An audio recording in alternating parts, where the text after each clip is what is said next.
So my camera's really bad, so I tried to change up my makeup so it actually looks like I have human features, because in the first two videos, it kind of looked like I had no lips.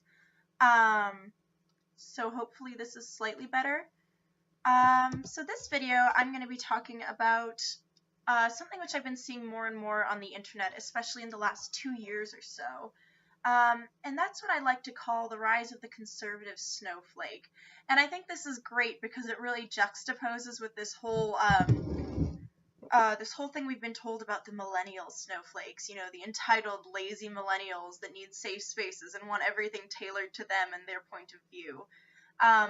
So I find it really great that conservatives have made that the kind of way they want to define my generation and people like me in particular. I find it hilarious for a couple reasons. First, I actually think this term snowflake, like special snowflake, is really fucking cute. Like, really cute. Snowflakes are adorable. And one little snowflake falls from the sky and melts on your tongue and it's harmless, but you can get pretty fucking crushed by an avalanche. So I think it's great. It's like, you know, one snowflake is weak, but together we are strong. But realistically, I don't really feel like that's honestly a fair assessment of my generation or millennials, or not millennials, or leftists in general. And in particular, I find it really ironic, and I kind of think it's sort of a conservative projection, because that's the idea that, you know, you're special and entitled and everything needs to be catered to you and the world owes you something extra.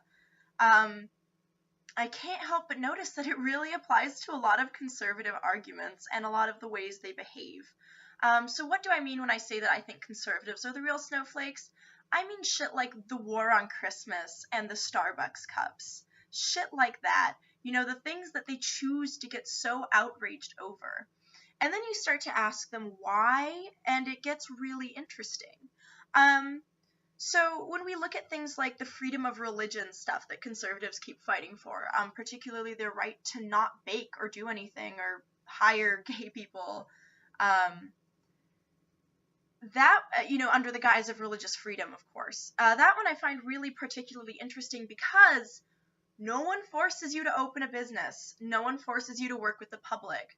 When you open a business, you're going to have to serve all of the public. That's kind of how businesses work. And that's kind of how anti-discrimination laws work. And the idea that you should be allowed to discriminate and break the law because you're a special little religious snowflake and your feelings are hurt by having to hand a cake to a gay person.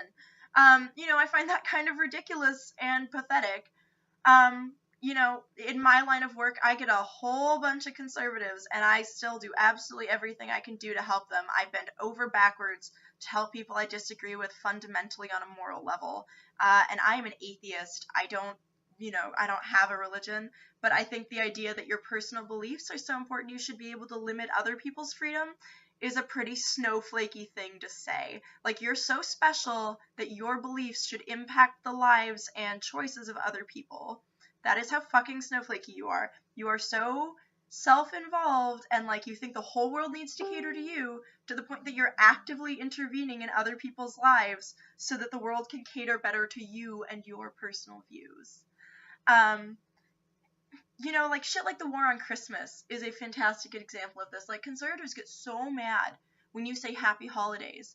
Like, I'm sorry, your holiday is not the only holiday in September. There are other holidays in September that other human beings celebrate.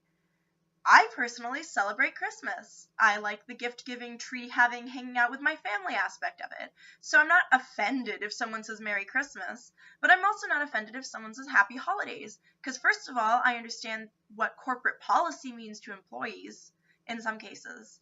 And second, I understand that, you know, not specifically talking about my holiday doesn't mean that they're hating on the holiday. It doesn't mean they're rejecting Christmas. It doesn't mean they're saying Christmas is bad or don't celebrate Christmas. They're just saying happy holidays in case you celebrate something besides Christmas. And these are the same people that are always like, oh, America's a Christian nation.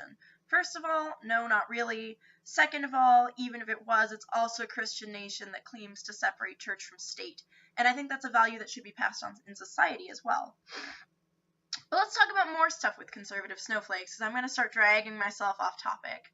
Another great example I've noticed from conservative snowflakes is the fact that they feel entitled to having all their ideas and views and opinions respected, no matter how factually incorrect or utterly offensive and shitty they are.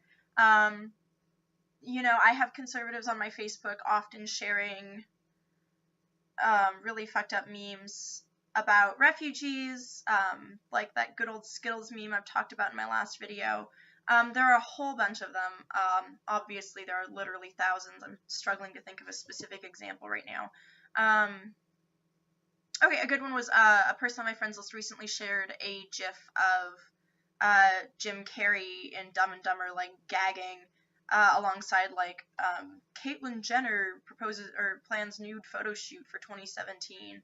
And personally, while I don't think Caitlyn Jenner is a particularly nice or good person, I think it's cheap and shitty to take a shot at her looks just because she's trans like that.